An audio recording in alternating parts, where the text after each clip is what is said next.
लेकिन ओवैसी साहब, जितना आप तीखा बोलते हैं, चाहे भारतीय जनता पार्टी या नरेंद्र मोदी या अमित शाह किसी के खिलाफ बोलते हैं, तो हर बार चाहे वो कांग्रेस हो, चाहे तृणमूल कांग्रेस हो, या जो तमाम दल आपके सहयोगी कई बार दिखाई पड़ते हैं, वो सब कहते हैं कि आप भारतीय जनता पार्टी की बी टीम है, आप उनकी मदद कर रहे हैं। मुझे क्या करना है, भाड़ में जाए, आप जो बोलना है बोलिए, मुझे क्या करना है। पर आपको नहीं लगता मुझे कोई फर्क नहीं पड़ता। क्या मेरी रात की नींद मुझे खराब होती नहीं होती है? क्या मेरा दिन का चैन खराब होता है नहीं होता है? क्या मुझे दिमाग में चलता है नहीं चलता है? जितना आप गाली देंगे, जितना आप बोलेंगे, आपका मसला है, मैं क्या करूं? मुझे तो अपना जो काम करना मैं काम करूंगा। मेरी जिंदगी कब तक चलेगी मुझे नहीं मालूम, तो जब तक जिंदगी में रहूं, जिंदा रहूंगा, सेहतमंद रहूंगा, अपना काम करते रहूंगा। अब हर एक के इल्जाम को मैं सुनकर बैठ जाऊंगा तो ये तो मुझसे होने वाला नहीं है। दूसरी बात यह है कि इल्जाम हम पे लगाते हैं।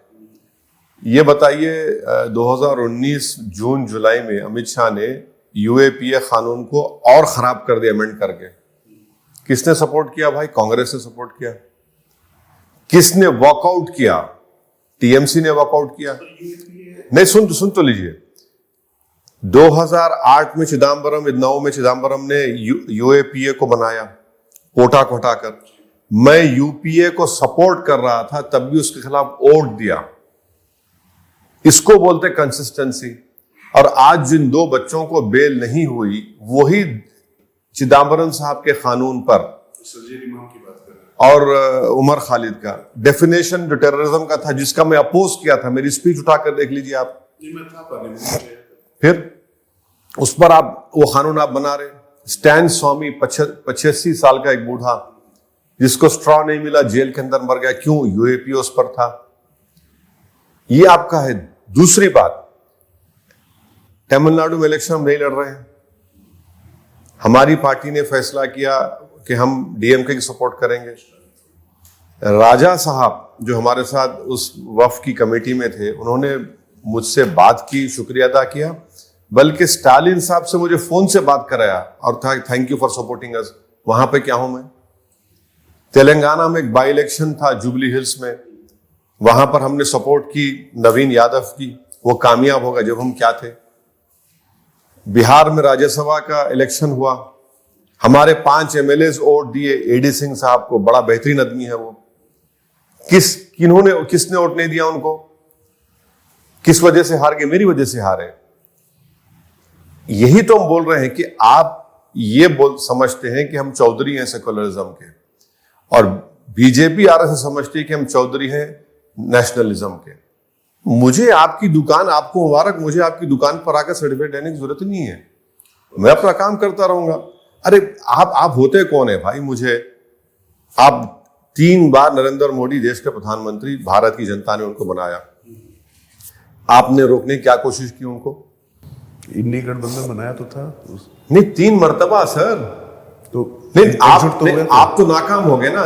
जब आप नाकाम हो रहे हैं तो आप दूध के धुले हुए हैं। और मैं महज भारत की डेमोक्रेसी को मजबूत करने के लिए, उसमें यकीन बढ़ाने के लिए नौजवानों में, और अपनी लीडरशिप को बनाने की जब बात करता हूं, तो आपको लगता है मैं गुनाह कर रहा हूं। तो ठीक है, आपको लगता है गुनाह, तो गुनाह से ही, मगर हम पूरे पुरजोर तरीके से उस गुनाह को करते रहेंगे। पर ओवैसी साहब, एक चीज, आप हैदराबाद में, मतलब मैंने खुद देखा हुआ है, हैदराबाद के अंदर भी एआईएमआईएम का आपकी सीट के आगे उस तरीके का बहुत प्रभाव नहीं दिखाई पड़ता है। क्यों? अभी तो लोकल बॉडी के इलेक्शन हुए, देख लीजिए आप। हाँ, नहीं देखा, लेकिन मतलब जो जिस तरीके से आपकी लोकप्रियता है, मैं ओवैसी कल्ट है, मैं कह रहा हूँ ओवैसी कल्ट है। आपकी गलत फहमी है। नहीं, मैं देखता हूँ कोई कल्ट नहीं है। लेकिन जैसे आप हिंदी पट्टी में आते हैं, और मैं देखता हूँ कि ओवैसी की अगर यूपी में भी जनसभा होती, बिहार में, सीमांचल में आपने कमाल किया, लगातार 2 चुनाव में किया। और सीमांचल का बात कर रहे हैं, किसने हमारे 4 एमएलए तोड़े थे? जी, ये सेकुलरिज्म था। आप बताइए, महाराष्ट्र में शिवसेना के 2 टुकड़े हो गए, राष्ट्रवादी कांग्रेस के 2 टुकड़े हो गए, कर्नाटका में कांग्रेस के एमएलए बीजेपी ज्वाइन करके सरकार बना लिए, मध्य प्रदेश में हुआ, तो इन सब ने मिलकर आसमान को अपने सर पे उठा लिया, अपने सरों पर उठा लिया। और जब हमारे 5 एमएलए आपने तोड़ लिए, तो क्या वो गांधीयन वे ऑफ पॉलिटिक्स थी? राजा हरिश्चंद्र वाली पॉलिटिक्स थी वो। पर आप भी तो नहीं रोक पाए उनको। हाँ, आप भी तो नहीं रोक पाए जीत पाए ना, जनता ने बता दिया उन लोगों को कि तुमने 4 को तोड़ा, मगर MIM से और ओवैसी से रिश्ता नहीं तोड़ सके, हम दोबारा जीते वहां पर। और बावजूद इसके कि आपने हमारे 4 विधायक को तोड़ा, फिर भी हमारी पार्टी ने उनको लेटर लिखा कि आओ अलायंस कर लो।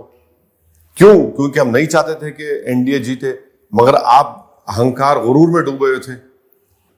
आप ये कह रहे थे हैदराबाद से तुम क्यों आ रहे यहां पर, इस तरह की वाहियात बातें की, मगर हमने दिखा दिया वहां पर। तो तेलंगाना में देखिए हमारे 7 MLA हैं, 2 हमारे विधान परिषद में हमारे मेंबर हैं।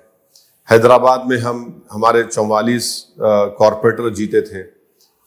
अभी जो लोकल बॉडी इलेक्शन हुआ उसमें अच्छा खासा हमारा परफॉर्मेंस रहा। एक इस्टेब्लिश पार्टी है।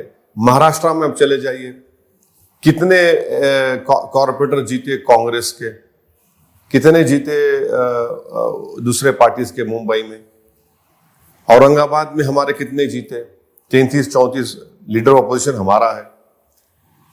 आप चले जाइए धुलिया में, नांदेड़ में, मालेगांव में, कहां कहां बताऊं मैं आपको महाराष्ट्र में। तो हम अमरावती में, अकोला में, ये हमारा परफॉर्मेंस सामने है सबके। अब किसी को नजर नहीं आता तो हम क्या करेंगे। अगर आप ये वीडियो YouTube पर देख रहे हैं तो हमारे चैनल को सब्सक्राइब कर बेल आइकन दबाएं, और Facebook पर देख रहे हैं तो हमारे पेज को लाइक करें।